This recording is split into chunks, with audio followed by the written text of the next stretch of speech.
Since its debut in 2018, A Quiet Place has captivated audiences with its unique blend of horror and emotional storytelling. Now with the upcoming release of A Quiet Place Day 1, it has the potential to be a great trilogy. But that's only if it can stick the landing. So what makes the series so special? And so welcome back to George Speaks Film.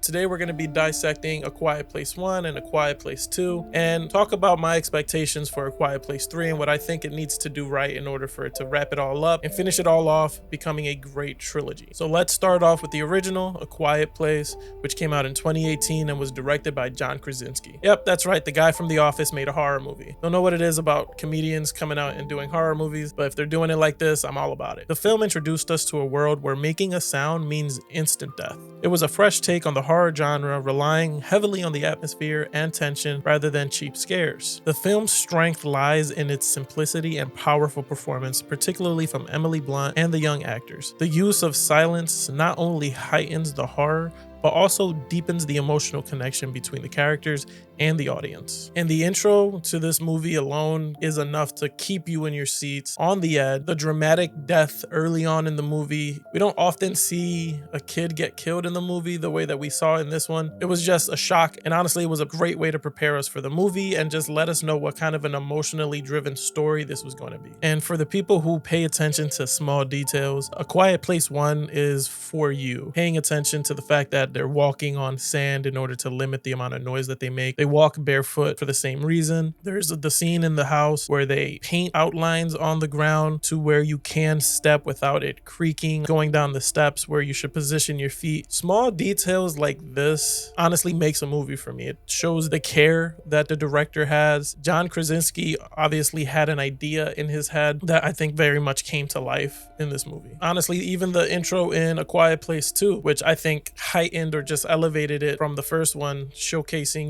day one with the family. Some of the shots in that sequence were phenomenal. A lot of it seemed like it was in one take, giving off the impression that it was. We all know it wasn't, but it was still shot very well to give off that impression. My goal was to do most everything in the opening of the movie in one take so that it would actually drop the audience into the movie, so you would actually be walking with my character. You'd be in the car with Emily, and that we'd never cut and therefore never break the energy, so you always felt like you were a part of it. I think A Quiet Place 2 did a great job. It extended the universe while maintaining the intense, silent tension that made the first film a success. It delved deeper into the origins of the creature and introduced new characters who added complexity to the narrative. A notable addition was Cillian Murphy's character, who brought a fresh perspective and dynamic to the group. His portrayal of a grief-stricken survivor added layers to the story, making the fight for survival even more compelling. The sequel also did an excellent job of balancing intense action sequences with quiet, poignant moments. It raised the stakes without losing the emotional core that made the first film so memorable. I think that's what a sequel needs to do, right? If we take a look at A Quiet Place 1, it's a very linear story,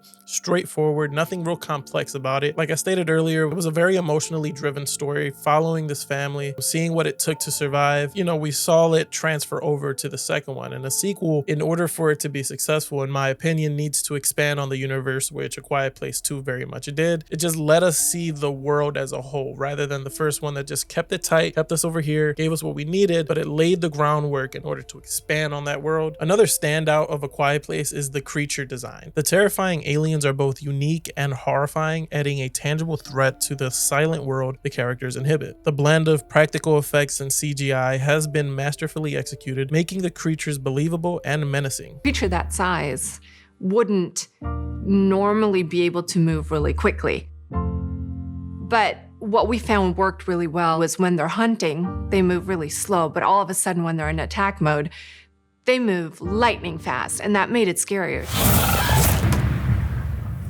And then the flaps was always that sort of idea. John always described it as sort of, seaweed moving underwater, like a current hit it, and they shaped around depending on the direction of where the sound came from. And they kind of anticipated them hearing, actually. Equally as important is the sound design. In a world where silence is key to survival, the meticulous attention to sound, or the lack thereof, plays a crucial role in building tension. The sound design team deserves immense credit for creating an immersive auditory experience that keeps viewers on the edge of their seats. I think it's awesome to see when somebody very clearly has a vision and is able to execute it. John Krasinski's vision has been clear from the start. To tell a story about a family and survival in the face of unmanageable horror, his dedication to the vision is evident in every frame. And now A Quiet Place Day 1 is honestly coming out today when this video drops, and it's promising to explore the very beginning of the invasion. The prequel aims to tie everything together, potentially answering lingering questions and closing the trilogy with a bang. Prequels can be tricky. They need to provide new insight without contradicting established lore. If Day 1 can successfully navigate this, it will not only enrich the existing storyline, but also enhance the overall impact of the trilogy. But I think going straight back to the beginning is a very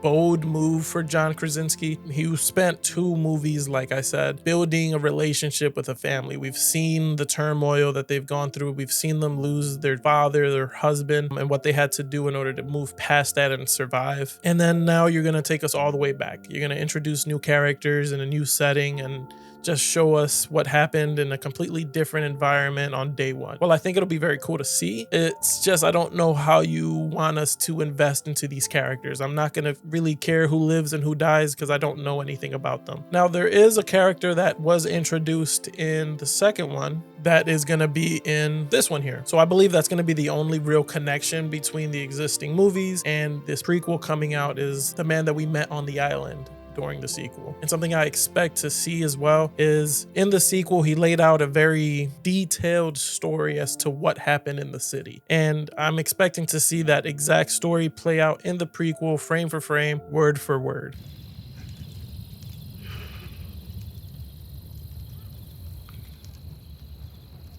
That day, we got here the same way as you. We were in the city when we heard the hurricane sirens. Once they knew they couldn't swim, the National Guard were told to start loading people onto boats. Any boat that they could find.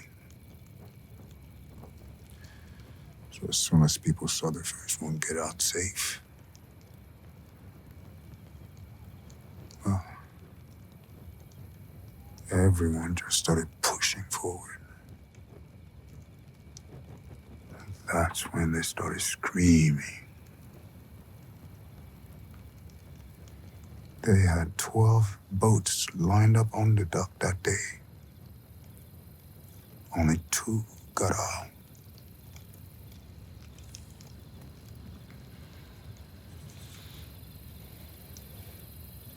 Anyway.